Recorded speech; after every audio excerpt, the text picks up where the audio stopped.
ബാങ്കുകളിലൊക്കെ നമ്മൾ ചെല്ലുമ്പോൾ എന്തെങ്കിലും പ്രത്യേകിച്ച് ഡ്രസ് കോഡ് ഉണ്ടോ? അങ്ങനെ സാധാരണ ഉണ്ടാവാറില്ല അല്ലേ? എന്തായാലും ഈ ബാങ്ക് ഓഫ് ഇന്ത്യയുടെ നാഗ്പൂരിലെ ഒരു ബ്രാഞ്ചിൽ ഷോർട്സ് ധരിച്ചെത്തിയ യുവാവിനെ സെക്യൂരിറ്റി ജീവനക്കാരൻ തടഞ്ഞു.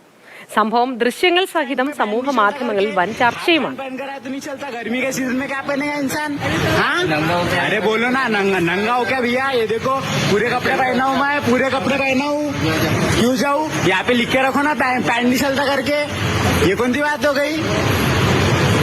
बोलो बोलो अंकल, इधर देख के बोलो क्या छोड़, यहाँ पे लिख के रखना चाहिए. यहाँ पे देखो पूरे कपड़े पहन कर नंगा थोड़ी ना आया मैं यहाँ पर.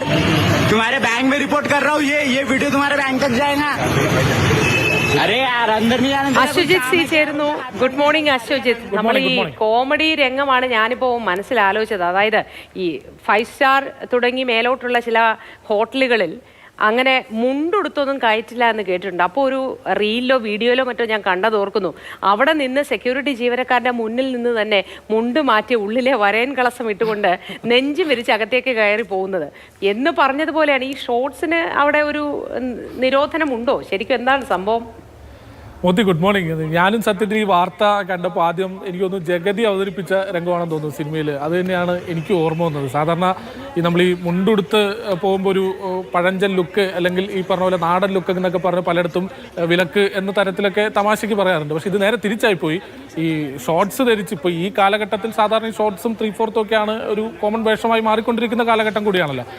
അപ്പോൾ അത് ധരിച്ച് ബാങ്കിലെത്തി എന്നുള്ളത് കൊണ്ട് ഒരു തരത്തിലും ആ ദൃശ്യങ്ങളിൽ വ്യക്തമാണ്, ഒരു തരത്തിലും ആ സെക്യൂരിറ്റി എത്ര പറഞ്ഞിട്ടും എത്ര അപേക്ഷിച്ചിട്ടും പറ്റില്ല, ഷോർട്സ് ധരിച്ചുകൊണ്ട് ഒരിക്കലും അകത്തേക്ക് കയറാൻ പറ്റില്ല എന്ന് പറഞ്ഞ് കാർക്കശ്യമായി തന്നെ പറഞ്ഞ് അദ്ദേഹത്തെ ആ യുവാവിനെ പുറത്തു വിടുകയാണ് ചെയ്തത്. അപ്പോൾ എന്താണ് ഈ പ്രശ്നം എന്ന് ചോദിച്ചാൽ നിയമപരമായ ഒരു തടസ്സവുമില്ല. ബാങ്കിൽ നമുക്ക് ഇന്ത്യയിലെ വസ്ത്ര സ്വാതന്ത്ര്യം ഉള്ളതുപോലെ തന്നെ ഏത് വസ്ത്രം ധരിച്ചും ബാങ്കിൽ ചെല്ലാം, അതിനൊന്നും ഒരു തടസ്സമില്ല. പക്ഷേ ഈ സെക്യൂരിറ്റി ജീവനക്കാരൻ അടുത്തില്ല എന്നുള്ളതാണ് ഇവിടുത്തെ പ്രശ്നം. അദ്ദേഹത്തെ എന്തുകൊണ്ടാണ് അങ്ങനെ പ്രേരിപ്പിച്ചതെന്നറിയില്ല. പക്ഷേ ആ യുവാവ് ദൃശ്യങ്ങൾ പകർത്തി സമൂഹ മാധ്യമത്തിലൂടെ ഉന്നയിച്ച ചോദ്യം ഇപ്പോൾ വലിയ തോതിൽ തന്നെ ചർച്ചയായിട്ടുണ്ട്. ബാങ്ക് ഓഫ് ഇന്ത്യയെ കോട്ട് ചെയ്ത് കൊണ്ട് തന്നെ ആളുകൾ ചോദിക്കുന്നുണ്ട് ഇങ്ങനെ വല്ല നിയന്ത്രണങ്ങൾ ഉണ്ടോ എന്നത്. സത്യത്തിൽ നിയന്ത്രണങ്ങളൊന്നുമില്ല.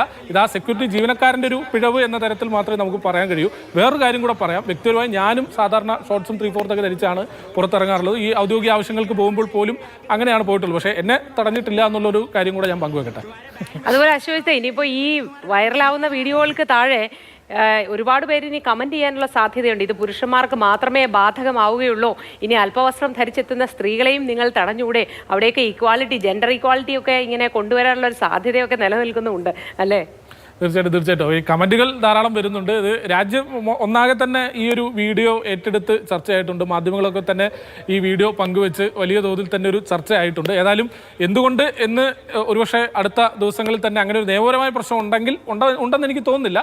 അങ്ങനെ ഉണ്ടെങ്കിൽ ഒരുപക്ഷെ അടുത്ത ദിവസങ്ങളിൽ തന്നെ വരാം. പക്ഷേ ഒരു തരത്തിലും അങ്ങനെ ഉണ്ടാവാൻ സാധ്യതയില്ല. തീർച്ചയായിട്ടും ഏത് വസ്ത്രം ധരിക്കണം എന്നത് അവനവൻ്റെ സ്വാതന്ത്ര്യമാണ്. ആ വ്യക്തി സ്വാതന്ത്ര്യത്തിൽ കൈകടത്താൻ ഒരാളെയും അനുവദിച്ചിട്ടില്ലാത്ത സ്ഥിതിക്ക് ആർക്കും ഏത് വസ്ത്രവും ധരിക്കാം. ഈ പറഞ്ഞ മര്യാദകളുടെ ലംഘനമില്ലാത്ത ഏത് വസ്ത്രവും ധരിക്കാമെന്ന് എനിക്ക് തോന്നുന്നു. പശുവത്തെ വരുന്ന ദിവസങ്ങളിൽ ബാങ്കിൻ്റെ ഭാഗത്തു നിന്നൊക്കെ ഒരു വിശദീകരണം വരാൻ സാധ്യതയുണ്ട്. ഇത് നിയമപരമല്ല, അതൊരു സെക്യൂരിറ്റി ജീവനക്കാരുടെ മാത്രം പിഴവാണ് എന്ന തരത്തിൽ ചിലപ്പോൾ വന്നേക്കാം.